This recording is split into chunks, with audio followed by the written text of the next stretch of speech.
नमस्ते दोस्तों, आज हम बात करने वाले हैं एक बहुत ही महत्वपूर्ण विषय के बारे में जो आपकी जेब को सीधे प्रभावित करता है। भारतीय रुपया कुछ महीनों से काफ़ी तेज़ी से गिर रहा है। जिस डॉलर को हम कभी 60 से 70 रुपए में खरीदते थे, आज वही डॉलर 90 के पार हो चुका है। और ये सिर्फ न्यूज़ की हेडलाइन नहीं है, ये असर डाल रहा है आपकी डेली लाइफ की चीज़ों पर, जैसे पेट्रोल, डीजल, आपकी बच्चों के पढ़ाई पर, ऑनलाइन शॉपिंग, विदेशी यात्रा।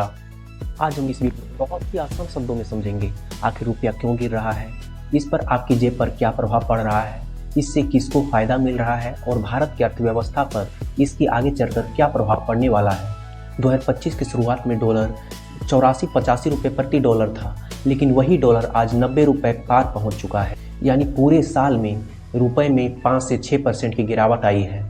हैरानी की बात यह है कि भारत की जीडीपी ग्रोथ भी सही है, उसकी महंगाई भी सही है, लेकिन आखिर रुपया गिर क्यों रहा है। तो चलिए आपको रुपया गिरने के 4 बड़े कारण बताते हैं आपको। कारण 1, भारत में आयात ज़्यादा और निर्यात कम है, जिस कारण से तेल 90% तेल लगभग बाहर से आता है। खाद्य तेल, सोना, इलेक्ट्रॉनिक सामान लगभग सब बाहर से ही आता है। और जब किसी देश में आयात बढ़ता है तो डॉलर की डिमांड बढ़ती है और रुपये में गिरावट आती है। कारण 2, विदेशी निवेशकों का पैसा बाहर जाना। 2025 में विदेशी निवेशकों ने लगभग 1.5 लाख करोड़ रुपए भारत के शेयर बाजार से निकालकर डॉलर में बदल लिए हैं, जिस कारण से भारतीय रुपया पर और ज़्यादा दबाव पड़ा। तीसरा कारण है आरबीआई का सॉफ्ट कंट्रोल। आरबीआई पहले डॉलर बेचकर रुपया बचाता था, लेकिन अब बस वह इतना कर रहा है कि रुपया एकदम न गिरे। चौथा कारण है मजबूत डॉलर और ग्लोबल टेंशन। अमेरिका की ब्याज दरें काफ़ी ज़्यादा है, जिसके कारण पूरी दुनिया की पैसा डॉलर की तरफ भाग रही है। और जब डॉलर मजबूत होती है तो भारत जैसी उभरती हुई अर्थव्यवस्था की करेंसी अपने आप नीचे गिर जाती है। चलिए अब देखते हैं कि इसका आम आदमी पर क्या प्रभाव पड़ेगा। जब भी रुपया गिरता है तो तेल और पेट्रोल बाहर से आयात होने के कारण महंगा हो जाता है, और जब भी पेट्रोल और डीजल महंगा होता है तो ट्रांसपोर्ट भी महंगा हो जाते हैं, और जब भी ट्रांसपोर्ट महंगा होते हैं तो सभी सामानें, दूध, सब्जी जैसी सभी सामानें महंगा हो जाती है और महंगाई बढ़ जाती है।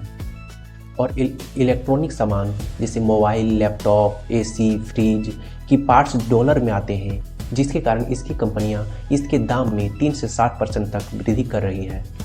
चलिए बताते हैं विदेशों में पढ़ाई और ट्रेवल पर इसका क्या प्रभाव पड़ने वाला है।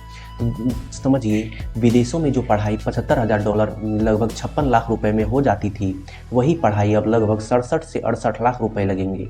और विदेशी ट्रेवल में लगभग 20 से 25% की वृद्धि हुई है। चलिए अब समझते हैं कि रुपया का वैल्यू गिरने से क्या फ़ायदा हो रहा है।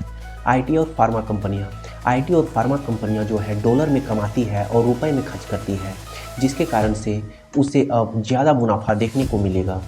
भारत की एक्सपोर्ट, भारत के विदेशों में जो है, भारत का जब भी रुपया का वैल्यू गिरता है तो विदेशों में उनकी सामान जो है सस्ती दिखती है, जिसके कारण से उसकी डिमांड बढ़ जाती है। और ये अभी मौका है भारत के लिए कि वो अपना एक्सपोर्ट बिजनेस को बढ़ाए। अब देखते हैं एनआरआई और रेमिटेंस को इससे क्या फ़ायदा मिल रहा है। देखिए, जो भी भारत के लोग विदेश में रहते हैं, अमेरिका में रहते हैं और वो डॉलर कमाते हैं, उसी डॉलर में रुपए ज़्यादा मिलते हैं, जिसके कारण से अगर वो भारत में भेजते हैं तो उसे तो फ़ायदा मिलता है। और लास्ट है सोशल मीडिया क्रिएटर। जितने भी सोशल मीडिया क्रिएटर हैं उसकी कमाई डॉलर में होती है और वो खर्च भारत में रुपए में करते हैं, जिसके कारण से उसे फ़ायदा मिल रहा है। तो दोस्तों, रुपए की गिरावट शॉर्ट टर्म में महंगाई और दबाव बढ़ाती है, लेकिन लॉन्ग टर्म में निर्यात और मैन्युफैक्चरिंग को मजबूत कर सकती है। भारत की व्यवस्था अभी भी मजबूत है, बस हमें सही फैसले लेने की ज़रूरत है। अगर ये वीडियो आपको जानकारीपूर्ण लगी हो तो कमेंट में ज़रूर बताएं। मिलते हैं अगली वीडियो में, तब तक के लिए जय हिंद, जय भारत।